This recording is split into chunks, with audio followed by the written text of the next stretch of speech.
Well, we're going to continue our understanding of center mass and torque by trying to touch our toes.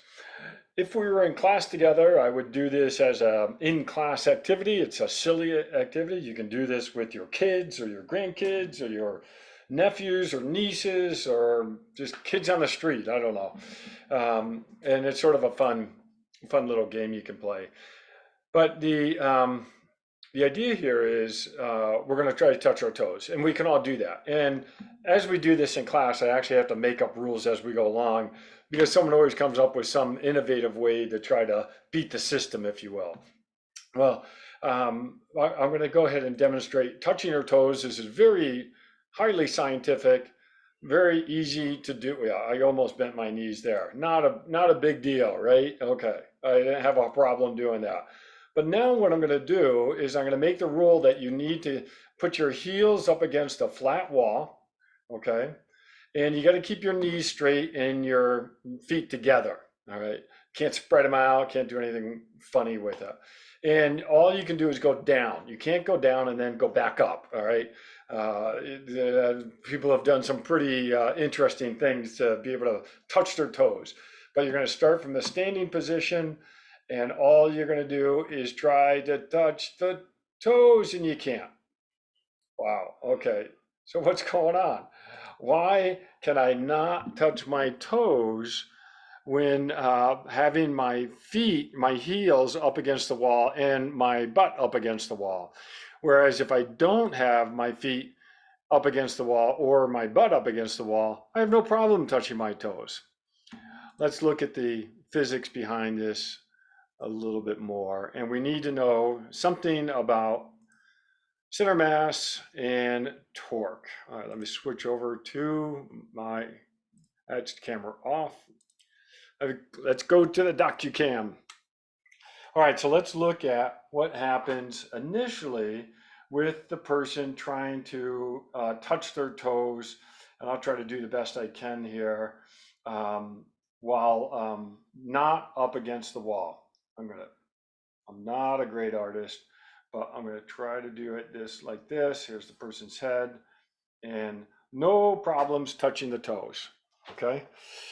Why is that? Well, I've got my feet here, all right? And what we have to do is envision where the center of mass of the person is, the balance points, where all mass seems to be concentrated, where all the weight seems to be concentrated. And if we look at that balance point, it's probably somewhere around here, center of mass, okay? Center of mass. Well, as long as that location, that center mass, falls within the base of support, I am not going to fall. And so the base of support is the distance of the contact with the ground. Base of support.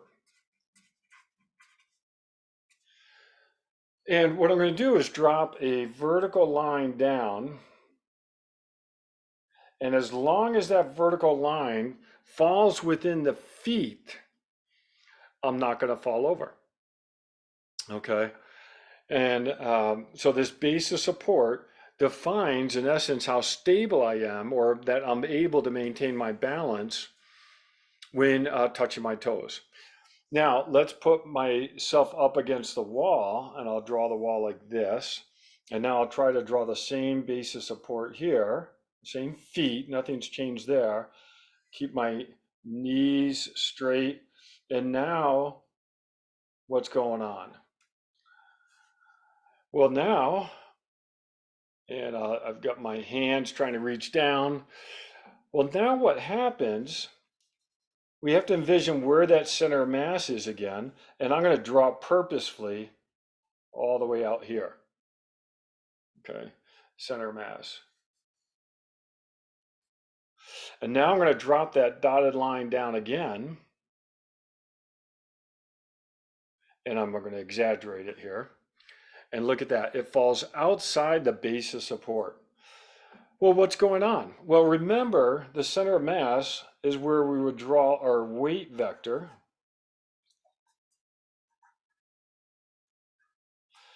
And let's think about our kinetic analysis. What other forces are acting on this person? I'll draw the ground here.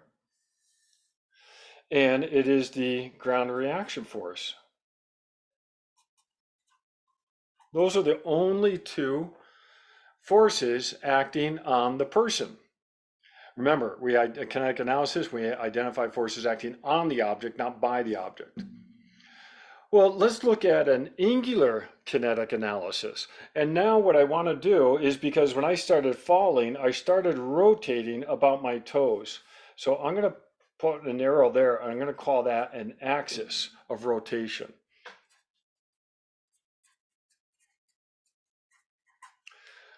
And I know that it doesn't look like there's an axis of rotation here, and that's okay. But once I do start rotating the way I was doing it, I was rotating about my toes and then I was falling forward. Well, now let's look at what torques are acting about this axis of rotation. Well, to identify the torques, we identify the forces acting about the axis of rotation. And we have force due to weight, and we have force due to the ground reaction force. Those are the two forces acting on this object. Well, now let's look at how they're acting about that axis of rotation. And as long as they're acting somewhere else other than on the axis of rotation, they're going to tend to cause rotation. So now I can figure out a moment arm for this force, and I can figure out a moment arm for this force, and I can look at torques. Because again, we're looking at rotation, and when we're looking at something that's rotating, we should be thinking angular kinetics. All right, so I've got these two forces which yield two torques. Torque due to the weight and torque due to the ground reaction force. I'm going to go to the next page and just look at those a little bit more carefully. So torque due to the weight is equal to the F weight, the force due to gravity acting on the person, how much the person weighs, and that moment arm of that weight. So we remember a moment arm, we draw the perpendicular distance from the line of application of the force to the axis of rotation. That little itty bitty moment arm right there is going to be the moment arm that we put in this equation. Now we have to figure out the direction of this torque. Remember how to do that. You start at the arrowhead and you have to go around that axis. So you go around it like this, that's clockwise.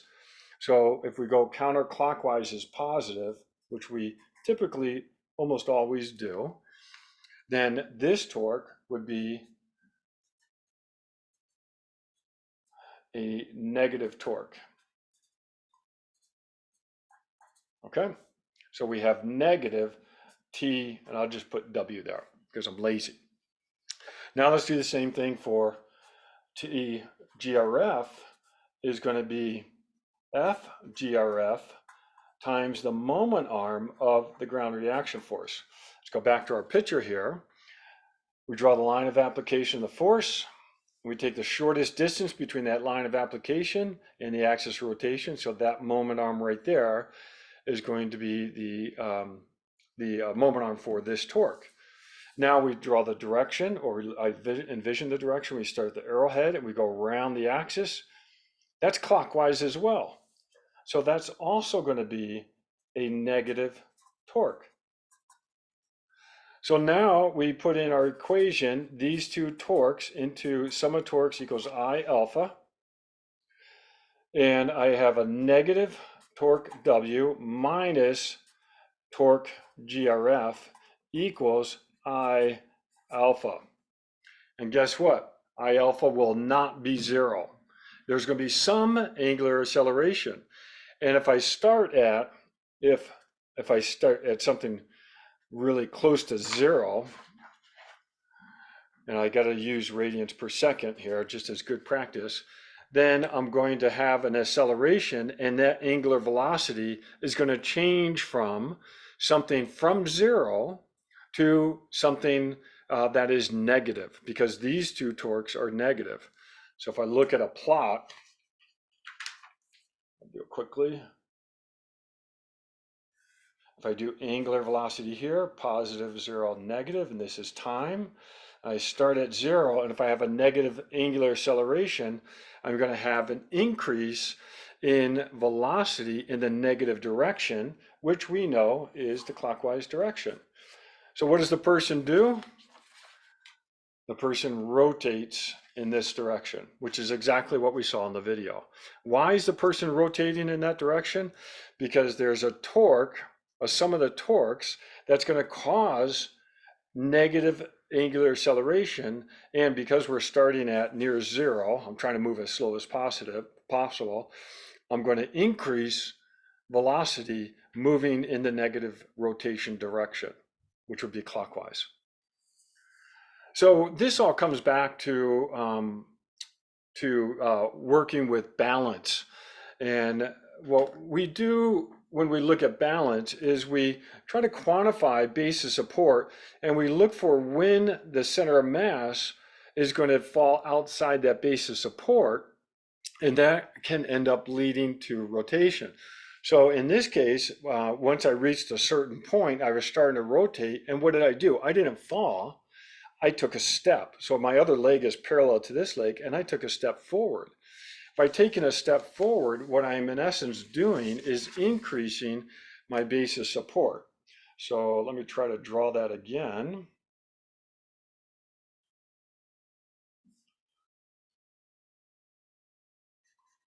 And I've got the person here leaning forward. And then at some point, that rotation happens around this axis, and then reach out with the other leg, and now my base of support is larger,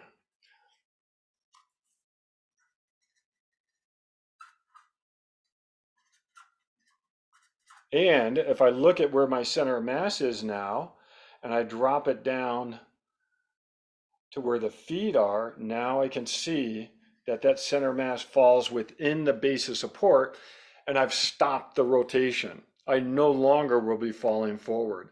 So if we think about a lot of our activities, a lot of times what we're trying to do to maintain balance is to increase base of support. Sometimes in anticipation of forces or torques that are going to act on the body. So for example, you get on a bus or you get on the tram at McCarran Airport, and the tram is stopped, and you have nothing to hold on to because maybe it's crowded. Which way would you stand knowing that the tram is going to move forward? You would probably stand sideways. Why would you stand sideways? Because you're going to increase your base of support as much as possible in the direction of movement. And so you can keep your center of mass within that large base of support. The easiest way to knock someone over is actually push them backwards, because their heel, their center of mass will be very close to the heel, and once it falls outside that heel, they're going to rotate and fall backwards, and then you got to obviously take a step backwards. We also do this when walking, and when we walk, it's actually a dynamic balance situation where what I'm doing is I'm pushing my center of mass over the base of support of one side, and then moving that to the other foot strike. Easiest way I can try to explain this, I should have shot a video on this, is if you do the same sort of wall exercise as I did here. If I do that same wall exercise, but instead of putting my backside up against the wall, you stand facing the camera with your one leg up against the wall, and then try to take a step forward with the outside outer leg. And when you do that, you actually have a really hard time taking a step forward, because you do not have the ability to push the center of mass over the other foot that's in contact with the ground, and therefore you feel like you're going to fall sideways. All right, so some simple exercises that hopefully illustrate this this interplay between center of mass, base of support, and angular kinetics. All right, try it at home. It'll be fun. All right, thank you.